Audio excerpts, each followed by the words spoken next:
situation on the subways, we welcome Guardian Angels founder and former Republican candidate for mayor of New York, Curtis Sliwa, and Doris Schultz, the first female captain of the Metro North Police. Thank you both for being here. Appreciate your time. Mayor Adams is a former NYPD captain seen as friendly to law enforcement. Has that shaped his approach to the crime problem? And is it working or is it not? Curtis, let's start with you. No. His nickname is the Swagger Man, and he has no plan, never did. And so what has happened is you have emotionally disturbed persons who are roaming in the subways, living in the subways, and they become a menace to themselves and everybody else. And then you have gangs now who are coming onto the train system knowing that there are no consequences for their actions, even though they're on video, even though they have facial recognition technology that they can use to track down these individuals. They're coming in with impunity. And also, they have free access into the system. There's nobody stopping fare invaders. So if you don't control entry into the system, you lose control of the system, and that's evident in the statistics and the fact that women, mostly women, are not taking the subways. They are the majority of the workers. Without them, the restaurants, the nightlife, the bars cannot survive, and it's been an economic drain on the city. One reason, not COVID any longer, the fear and the reality of crime in the streets and in the subways. And Dorothy, listen, as a former New Yorker for 10 years, I've been on all those trains more times than I can remember at all hours of the day and night. And I know full well that subway crime, always a hot issue in New York, but like your 401k, it goes up and down. There are good years and bad years for one reason or another. Is there anything different this time around that feels more dangerous, or that it's a longer term issue than when this very same matter has been in the news in the past? I would say the number one reason. No, Dorothy, go ahead. Dorothy, I'm going to let Dorothy jump in here real quick. Oh, I'm sorry. I think the change in the mental health situation is making a very big difference.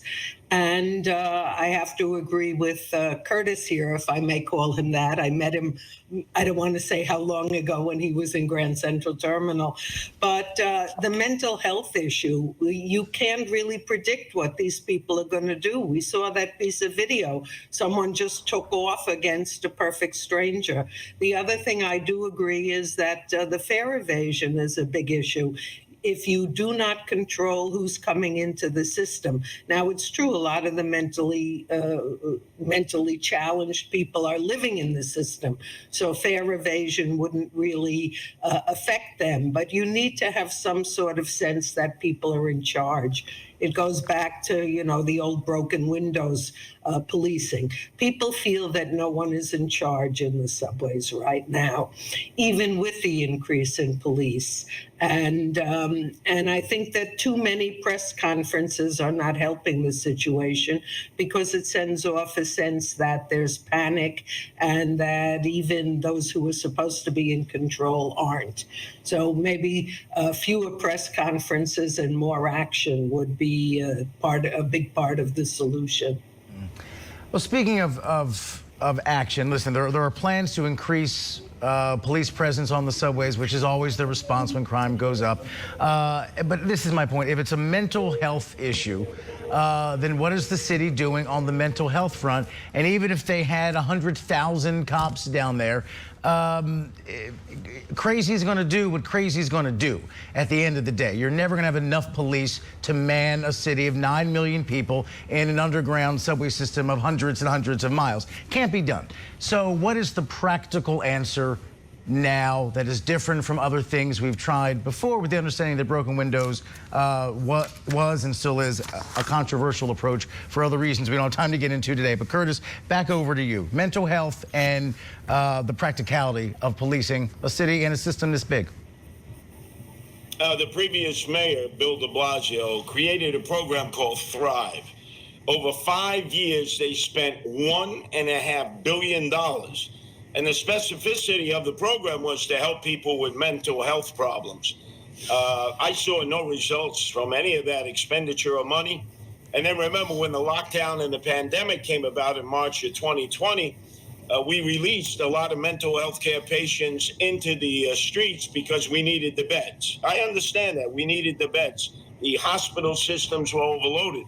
But we never went back and brought the clients back in for the services they needed. So, for example, these men and women who were roaming about, they had no idea where to go to continue their medication, to continue therapy.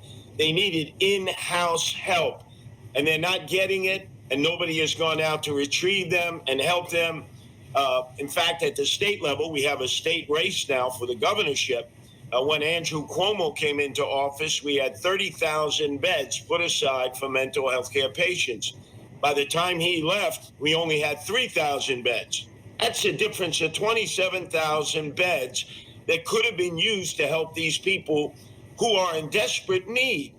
And there has been no intervention whatsoever at either the state or the city level. And you also have a mayor who has at one point said it is a perception of fear, and then all of a sudden he has a crime crisis seminar that's followed by flooding the system with police.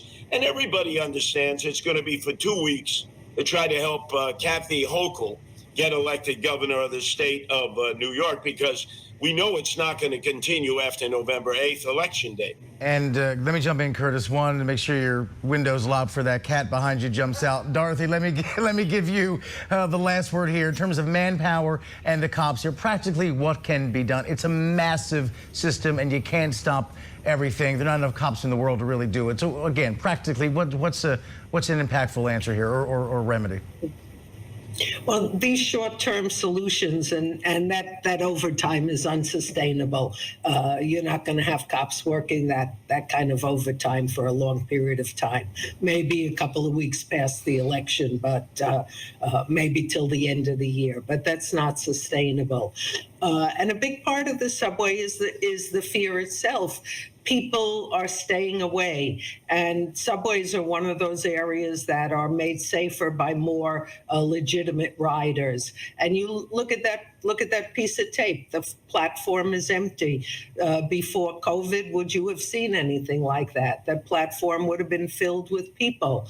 And so you have the odds have changed. There are too many troubled people and not enough legitimate riders.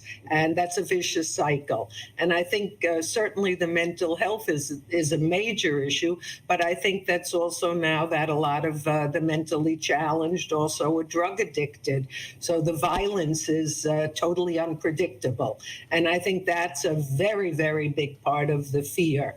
And again, there's a whole literature about women and fear in public places and the subway and vulnerability.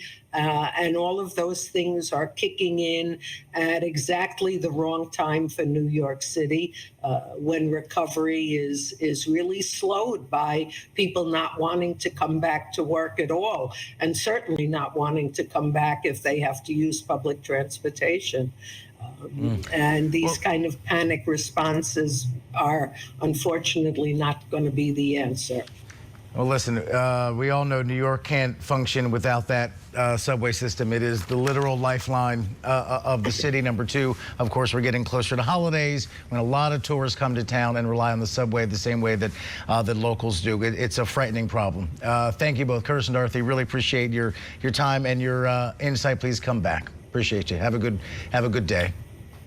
Thank you. For the third time in less than